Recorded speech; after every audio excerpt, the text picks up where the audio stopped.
Party കഴിഞ്ഞ് എങ്ങോട്ടാ പോയത്? ഞങ്ങൾ അവിടെ അന്വേഷിക്കാത്ത സ്ഥലമില്ല. ഞാനൊരു സ്ഥലം വരെ പോയി. ആശുപത്രിയിൽ പോയി അല്ലേ? ഞാൻ ഊഹിച്ചു. എന്നിട്ട് മോനെ കണ്ടോ? ആ, കണ്ടു. പുറത്ത് നിന്ന് ജനലിൽ കൂടെ നല്ല ഉറക്ക. ആനി ഒരു കൈ കൊണ്ടിങ്ങനെ പൊതിഞ്ഞ് പിടിച്ചിരിക്കുക. ഈ കൊച്ചു പിള്ളേർക്ക് ഏത് സമയം അങ്ങ് ഉറക്കം അല്ലേ അങ്കിൾ? ആ, അമ്മയുടെ ചൂട് പിടിച്ചങ്ങനെ ഉറങ്ങാൻ ഒരു പ്രത്യേക സുഖമല്ലേ? ഞാനും അങ്ങനെ ആയിരുന്നു. ആയിരിക്കില്ല, എനിക്ക് ഊഹിക്കാൻ കഴിയും. എന്നെ തൊടുന്നത് പോലും ആ സ്ത്രീക്ക് അറപ്പായിരുന്നിരിക്കും അല്ലേ? പിന്നെ വെറുതെ ഓരോന്ന് സങ്കല്പിക്കുക. എനിക്കതിൽ ദുഃഖമൊന്നുമില്ല. അവരുടെ മോഹങ്ങൾ തകർക്കാൻ വന്ന ഒരു അശുഭ ജന്തു എന്നേ എന്നെ അവർക്ക് കാണാൻ പറ്റൂ. അത് പോട്ടെ, അത് പോട്ടെ.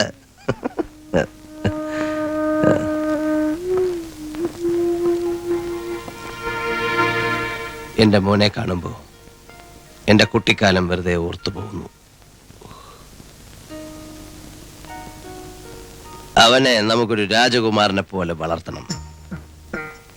എനിക്ക് കിട്ടാത്തതൊക്കെ അവന് കിട്ടണം. ഈ വീട്ടിലും മുറ്റത്തും അവനങ്ങനെ ഓടിക്കളിക്കണം. എപ്പോഴും ഒരാൾ കൂടെ ഉണ്ടാവണം. അയ്യോ, അല്ലെങ്കിൽ വല്ലയിടത്തും വീണുപോയാൽ ഞാനും ഉണ്ടാവും എപ്പോഴും. അങ്കിളിനി സ്വൈര്യം കിട്ടുമെന്ന് കരുതണ്ട.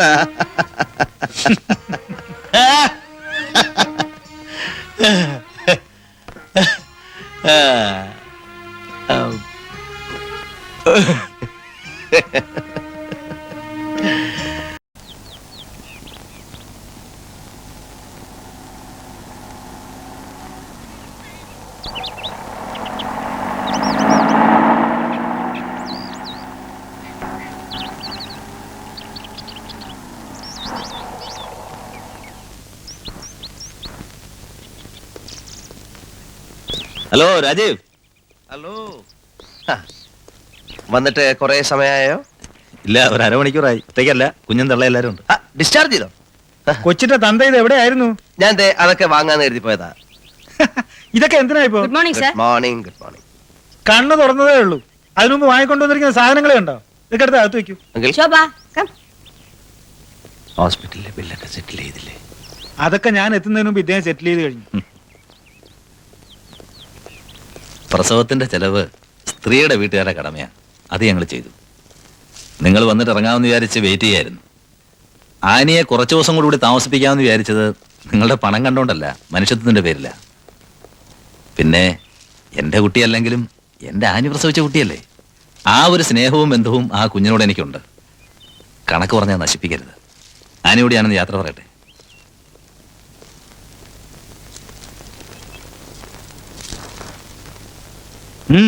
എന്താ ഒരു ആലോചന? അങ്കിൾ, അയാൾ എന്നെ ഇൻസൾട്ട് ചെയ്തു. എന്റെ മകനോട് അയാൾക്ക് സ്നേഹവും ബന്ധവും ഉണ്ടത്രേ. എന്ത് ബന്ധം? എന്റെ മകൻ അയാളുടെ സ്നേഹവും വേണ്ട, ബന്ധവും വേണ്ട.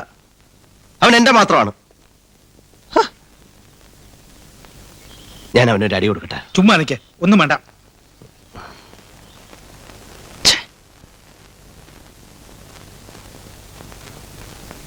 എന്താ സൂക്ഷിച്ചു നോക്കുന്നത്? ഇവൻ ആരുടെ ചായയാണെന്ന് നോക്കായിരുന്നു.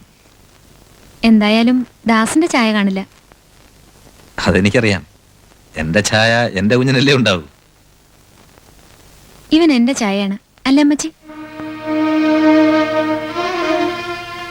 വളർന്നു വരുമ്പോഴറിയാം ആരെ പോലെ ഇരിക്കുന്നെന്ന്. ചന്ദ്ര, നമുക്ക് പോവാം. അമ്മ പോട്ടെ മോളെ.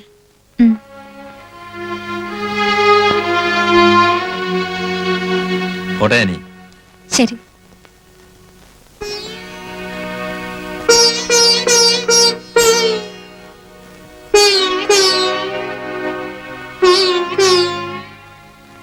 എന്താ ഇങ്ങനെ നോക്കുന്നത്? ഞാൻ ആലോചിക്കായിരുന്നു, അന്ന് ഹോസ്പിറ്റലിൽ നിന്ന് നീ പുറപ്പെട്ടു പോരുമ്പോ ആരെയൊക്കെയാ നീ ശപിച്ചത്? രാജീവിനെ, നിന്റെ വയറ്റിൽ വളർന്നിരുന്ന ഇവനെ, വിധിയെ. തേങ്ങലടക്കാൻ കഴിയായിരുന്നതുകൊണ്ട് നിനക്ക് എന്നോട് യാത്ര പറയാൻ പോലും കഴിഞ്ഞില്ല. ഇന്ന് ഞാൻ യാത്ര ചോദിച്ചപ്പോ എത്ര ലാഘവത്തോടെയാണ് നീ. എനിക്ക് വിഷമമില്ലെന്നാണോ ദാസ് സൂചിപ്പിക്കുന്നത്? 2-3 മാസം കൂടി ഇവിടെ താമസിക്കാൻ ദാസനല്ലേ പറഞ്ഞത്? ഞാൻ പറഞ്ഞില്ലായിരുന്നെങ്കിൽ? എന്താ ദാസ് ഇങ്ങനെയൊക്കെ സംസാരിക്കുന്നത്? ദാസന് ഇഷ്ടമല്ലാത്തത് എന്തെങ്കിലും ഞാൻ ഇന്ന് വരെ ചെയ്തിട്ടുണ്ടോ? ശരി, ഞാൻ കുറച്ചു ദിവസം കഴിഞ്ഞിട്ട് വരാം. 10 മാസം വളർച്ചയുള്ള ഒരു ട്യൂമറിനെ കുറിച്ച് നാം പറയാറില്ലേ, അത് മറക്കണ്ട. മുറിച്ചു മാറ്റിയാലും ഭേദമാകാത്ത ഡീപ്പ് റൂട്ടഡായ ക്യാൻസറസ് ട്യൂമറായി അത് മാറരുത്.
എന്താ ചന്ദ്ര, ഇന്ന് ഉറക്കമില്ലേ?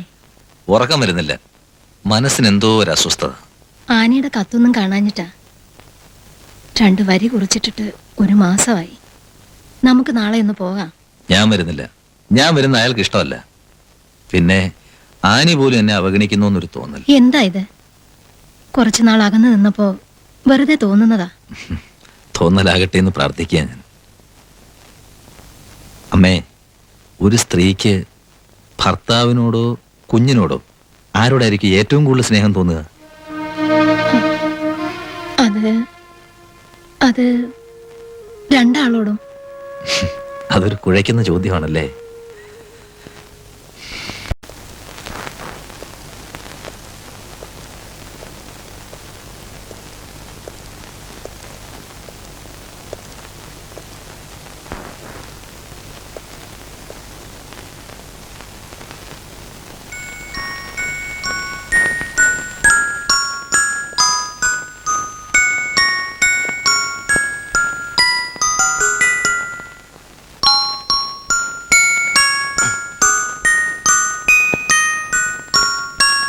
ഇതെന്താ ഇത്? ഇത് എന്തിനുള്ളതാ? ആഹാ, എന്തിനാണെന്ന് അറിയാഞ്ഞിട്ടാണോ കുട്ടിയുടെ പാല് മുഴുവനും കുടിച്ചത്? ഇവനുള്ളതാ? ഇവൻ പാല് കുടിച്ചു തുടങ്ങിയോ? അത് എത്ര ദിവസമായി? അത് ശരി, ഞാൻ അറിഞ്ഞില്ല. ആനി എവിടെ? കുളി കഴിഞ്ഞ് ഡ്രസ് മാറ്റി. ഓ, ഒന്ന് തരുമോ? വാ.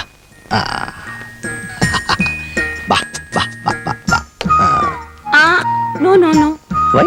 ഇത് കുട്ടിയുടെ അച്ഛൻ കുടിച്ചതാ. കുട്ടിക്ക് വേറെ. ഏയ്.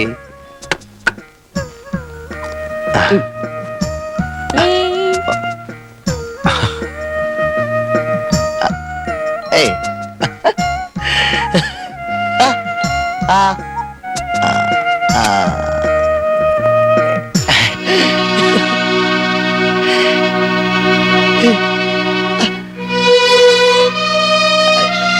ഇത് കണ്ടോ, അവൻ പാല് കുടിക്കുന്നേ. ഷോ, ആശ്വാസമായി. ആനിയെയും ചന്ദ്രദാസിനെയും ബുദ്ധിമുട്ടിക്കാൻ തുടങ്ങിയിട്ട് എത്ര കാലമായി? ഇനി നിങ്ങളെ വിഷമിപ്പിക്കില്ല. എന്റെ മോൻ പാലൊക്കെ കുടിച്ചു തുടങ്ങി. 2-3 മാസം ആവശ്യത്തിന് ബ്രസ്റ്റ് ഫീഡിങ് കിട്ടി. നന്ദിയുണ്ട് ആനി. ചന്ദ്രദാസിനെ വിവരം അറിയിച്ചോളൂ. അല്ലെങ്കിൽ വേണ്ട, ഞാൻ അവിടെ കൊണ്ടു ചെന്നാക്കാം. ചന്ദ്രദാസിന് ഒരു സർപ്രൈസ് ആയിക്കോട്ടെ. എന്താ? ആ മാഗി, ആനിക്ക് വേണ്ടി നമ്മൾ വാങ്ങിച്ച ഒരു സാധനവും ഇവിടെ വെച്ചേക്കണ്ട. എല്ലാം പാക്ക് ചെയ്ത് കൊടുത്തയച്ചേക്കും. ആ പിന്നെ കാശിന്റെ കണക്ക് പറയുന്ന ഒരു ശുംഭൻ എന്ന് പറഞ്ഞാലും വേണ്ടില്ല. എത്ര ഞാൻ തരണം? 1 ലക്ഷം? 2 ലക്ഷം? അല്ലെങ്കിൽ ഞാനൊരു ബ്ലാങ്ക് ചെക്ക് എഴുതി ഒപ്പിട്ട് തന്നേക്കാം. ആനി ഇഷ്ടമുള്ളത് എഴുതിയെടുത്തോളൂ. എന്താ? എനിക്ക് വേണ്ട. ആ അങ്ങനെ പറയരുത്, അത് സ്വീകരിക്കണം. എന്റെ മോനെ 10 മാസം ചുവന്ന് പ്രസവിച്ച് മുലപ്പാല് കൊടുത്ത് വളർത്തി ഇത്രയാക്കി എന്റെ കയ്യിൽ തരുമ്പോൾ ഞാനൊന്നും തന്നില്ലെന്ന് പറഞ്ഞാൽ അത് നന്ദി കേടാവും. അല്ലേ മോനെ? വന്നേ, ആന്റി ഒരുങ്ങിക്കോട്ടെ. അരുത്, എന്റെ മോനെ തുടരുത്. ഇവന് ഞാൻ ആർക്കും വിട്ടുതരില്ല. എന്താ പറഞ്ഞ? തരില്ലെന്നോ? ഇതാ ഇപ്പൊ നല്ല തമാശ. ആനിയെ കുഞ്ഞിനെങ്കി തരൂ, എന്നിട്ട് പുറപ്പെടാൻ തയ്യാറായിക്കോളൂ. ഞാൻ തരില്ല. എന്റെ മോനായത്. ഞാൻ നൊന്ത് പെറ്റ എന്റെ പൊന്നുമോൻ. അത് ശരി. അപ്പൊ ഞാനാരാ? നിങ്ങൾക്ക് ഈ കരാറിനെ കുറിച്ച് ഓർമ്മയുണ്ടോ? നിങ്ങളുടെ ഗർഭപാത്രം 10 മാസത്തേക്ക് വാടകയ്ക്ക് എടുത്തു എന്നതൊഴിച്ചാൽ നിങ്ങൾക്ക് ഞാനും എന്റെ കുഞ്ഞുമായിട്ട് യാതൊരു ബന്ധവുമില്ല. നിങ്ങൾ ചെയ്ത ജോലിക്ക് ഞാൻ പ്രതിഫലം തന്നു കഴിഞ്ഞു. അതിന് രേഖകളുണ്ട്, അതിന് സാക്ഷികളുണ്ട്. ഈ ലോകം മുഴുവൻ എനിക്കെതിരെ സാക്ഷി പറഞ്ഞാലും ഞാൻ ഇവനെ ഒരാൾക്കും വിട്ടുതരില്ല. ഇല്ല, എന്റെ മോനെ ഞാൻ ആർക്കും വിട്ടുതരില്ല. നിങ്ങൾ എന്തായി കാണിക്കുന്നത്? വാതിൽ തുറക്കാൻ. ബഹളം ഉണ്ടാക്കരുത് സാർ. അത് ശരി, നിങ്ങളും ആ സ്ത്രീയുടെ ഭാഗത്താ? ഞാനിത് പ്രതീക്ഷിച്ചിരുന്നു. വാതിൽ തുറക്കാൻ പറ. എന്ത് തോന്നിയാ അവര് കാണിക്കുന്നത്? പ്ലീസ് സാർ, ഇങ്ങനെ ചീറ്റ് ചെയ്ത് കഴിഞ്ഞാൽ ഞാൻ എന്ത് ചെയ്യും? ഇതിത്ര പെട്ടെന്ന് പറയണ്ടായിരുന്നു. ചന്ദ്രദാസാറിനോട് മറ്റും പറഞ്ഞു. എനിക്ക് അതിന്റെ ആവശ്യം എന്താ? നിങ്ങൾ ഈ കരാറ് കണ്ടോ? എന്തൊക്കെയായാലും അവരൊരു അമ്മയാണ്. പെട്ടെന്ന് പൊട്ടിച്ചു മാറ്റാൻ പറ്റുന്നതല്ല ആ ബന്ധം. ഞാൻ സൗകര്യത്തിനൊന്നും സംസാരിച്ചു. നോക്കിയാ പോരാ. എന്റെ മകനെ എനിക്ക് കിട്ടണം. എന്റെ മകനെ എനിക്ക് കിട്ടണം.